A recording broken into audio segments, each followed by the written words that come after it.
In the midst of our hyper-connected world, a silent epidemic is taking over. It's not a virus, not a physical condition, but a state of mind: loneliness.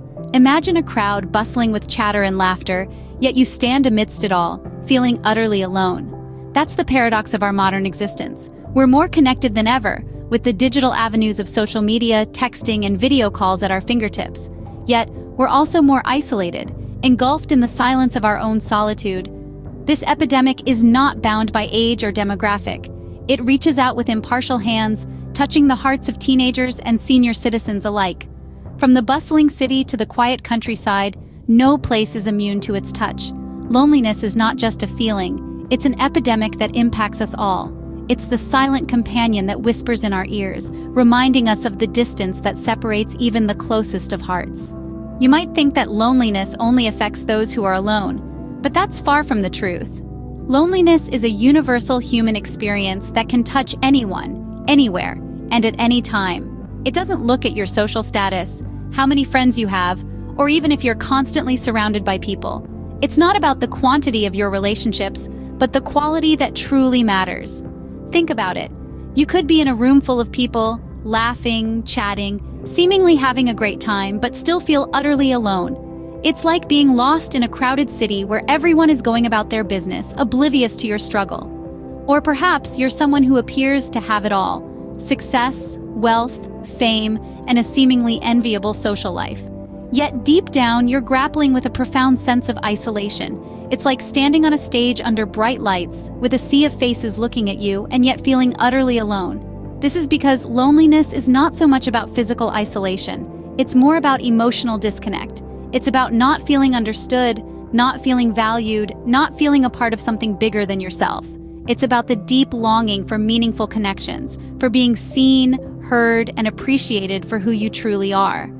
So let's not be quick to judge or assume who might be lonely, because loneliness doesn't wear a specific face or fit into a specific box.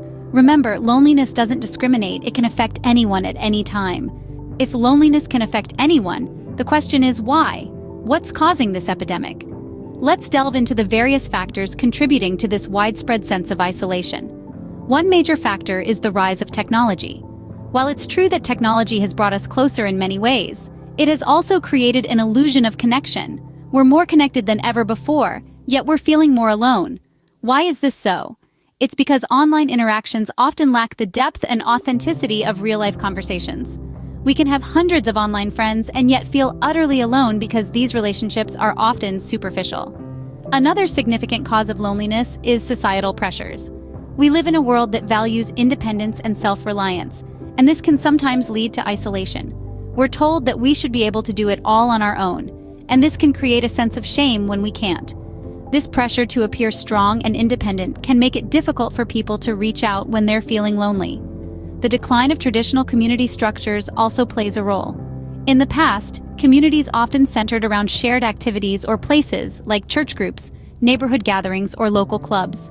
These provided a built-in support system and a sense of belonging. Today, many of these traditional structures have weakened or disappeared altogether, leaving many people feeling disconnected and alone. Lastly, social media has an undeniable role in this epidemic. It creates a false sense of connection, where people present highlight reels of their lives, leaving others feeling inadequate and alone in their struggles. We're constantly bombarded with images of people who seem happier, more successful, and less lonely, which can amplify feelings of isolation. So, as we've seen, the causes of loneliness are complex and multifaceted. It's not just about being physically alone. It's about feeling emotionally disconnected, misunderstood, and unseen. It's about living in a society that often values appearances over authenticity and independence over connection.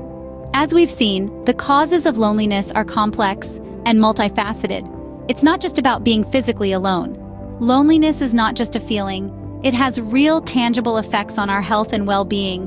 Imagine a tree standing alone in a barren landscape.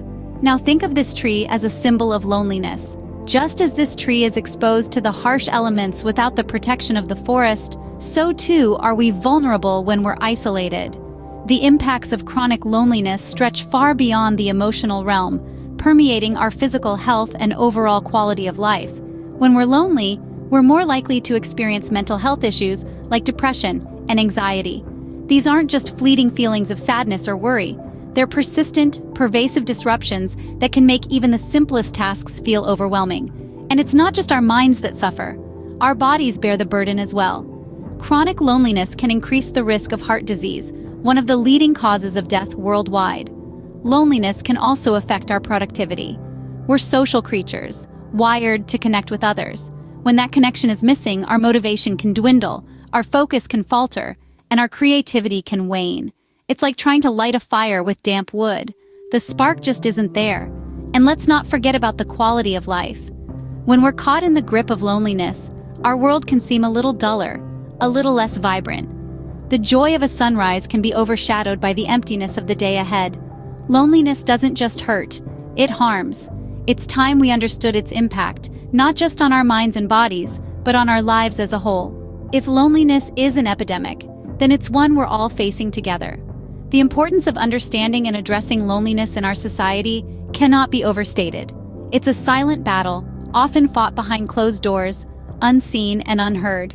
But the irony is that in our shared loneliness, we can find unity and strength.